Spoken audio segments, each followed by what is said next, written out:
Good afternoon, and thank you for being here. It is with much excitement that Waco ISD introduces its interim athletic director and reveals what can easily be called one of the worst kept secrets in Waco ISD. Our new AD is certainly no stranger to Waco. In fact, he is a lifelong Wacoan.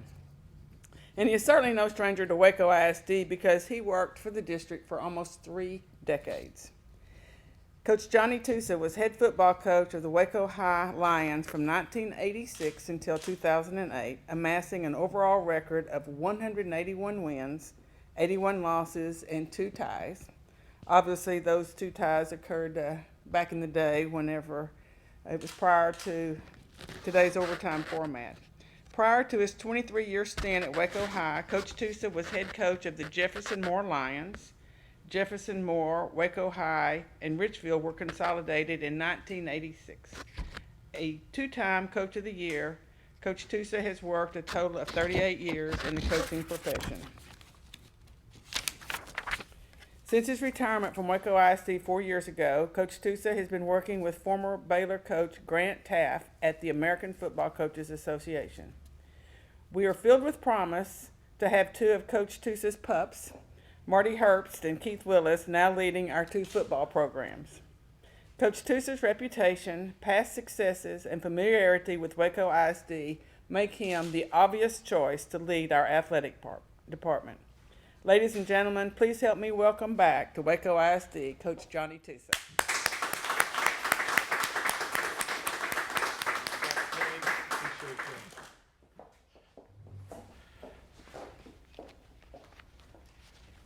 I have a long speech here. Let me see if I can find it. Just checking the crowd.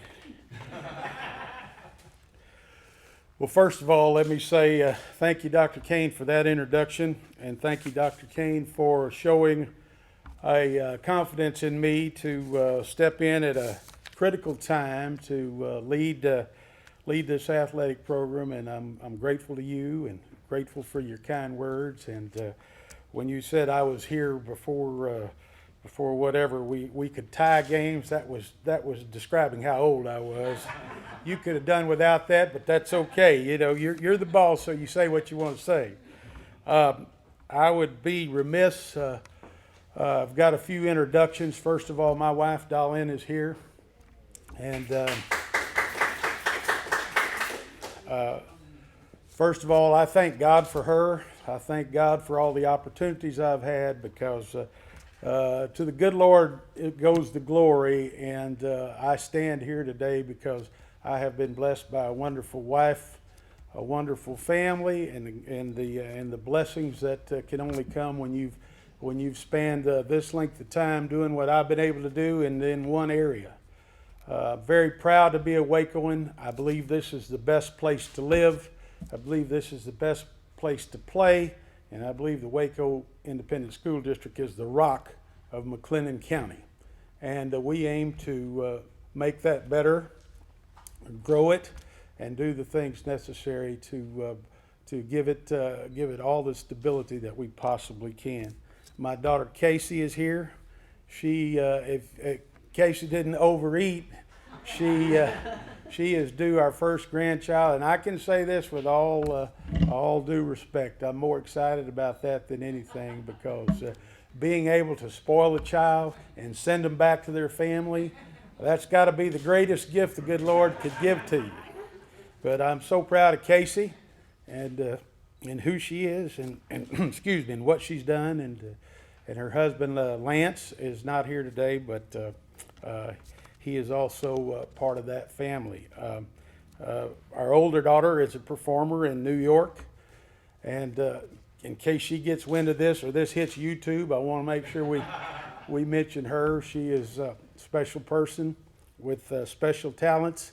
She's also Casey and Jennifer both are Waco High graduates, and they have seen the ups and downs of a guy being a coach, and so on and so forth. This room is filled with ex-coaches and friends, and I'm certainly not going to call everybody's names. They know who they are, but I think Dr. Kane alluded to it. Coach Herbst and Coach Willis and Coach Stanley We're all assistants on my staff. Don't believe everything they tell you about me. I was on the job about 30 minutes this morning, so I decided to go to Hillsboro to a district meeting with Coach Herbst, Melissa, and Coach Willis. I've already got a leaky pen on my clothes. I lost my keys. I said, "Welcome back to Never Never Land," and it's been special. I just want to briefly. I know most of you know me that are in this room. I just want to briefly recap my career because I think where you came from tells a whole lot about where you're going. I don't want to spend too much time in that rear view mirror because that's really a study in frustration most of the time. But I began coaching in 1971, and I had in high school one of the better mentors in John Vosick. He was a precision type guy. Everything that we did was surgical, clean incisions, clean this, clean that. I learned an awful lot of discipline, and I learned an awful lot of handling from that guy. I was fortunate enough in college to have run across a guy by the name of Lloyd Taylor who had played for Bear Bryant. I consider myself a second generation Junction boy, and by that I mean we went through all the gruel and grime. Nowadays you can't do all that stuff. That was back in the day where you could actually sling people around and do some things and not be caught on YouTube, you this, you that, you swirl or whatever all those yous were back then. But those two guys molded my thought process as far as coaching. And I'd be remiss if I didn't tell you that the last 4 years sitting at the feet of Coach Grant Taft has been invaluable for me. It is really given me I had a high school perspective, but he gave me an international perspective. Been able to travel to Europe, been able to go all over the country and meet with high school coaches throughout, and that wealth doesn't come through a textbook. It's a kind of wealth that you can only gather through experience, and my experiences have been unbelievable. The 38 years that I coached, I was able to experience from other coaches in the state and from athletes. Nobody would ever know my name had it not been for the athletes that came through the Waco Independent School District. When you mention Lewis Fight and you mention Derek Johnson and you mention Marcus Walker, and I don't want to leave the 104 Division I players out. Somebody said, you had 104 Division I players, should have won state championship 19 times. And that may be the case. But they weren't all there on the same team. That's what I tell everybody. But it was an amazing run. It was very difficult for me to step out of that arena, but it was time. With Coach Herbst and Coach Willis here, they're more than capable. They were doing the work anyhow. I was just opening up the door and sometimes closing it. The thing that I hope that I bring to this job is this. We want A-plus people with A-plus leaders and A-plus programs. Every program that we have, we're going to demand excellence because the kids deserve that. This is all about the kids. This is not about adults. This has nothing to do with me or any other adult. We're going to do what's best for the children of this school district to give them the best program. It's the process that's important. The process of putting forth a first-class program and plugging in those that can do the job. In this day and time, at my stage of the game, the most important aspect of any young individual is his character, his integrity, and his honesty and respect. These are the values that make learning worthwhile. It doesn't work in reverse.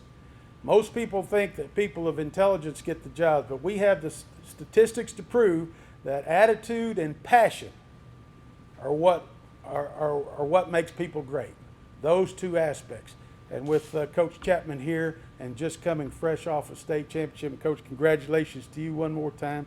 I'm sure that he can probably expound upon this much better than I can. And for that, I'm appreciative. But I want to I want to open this up to a few questions.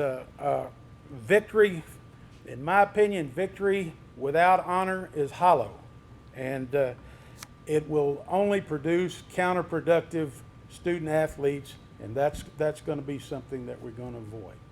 I want to once again thank all of you for coming.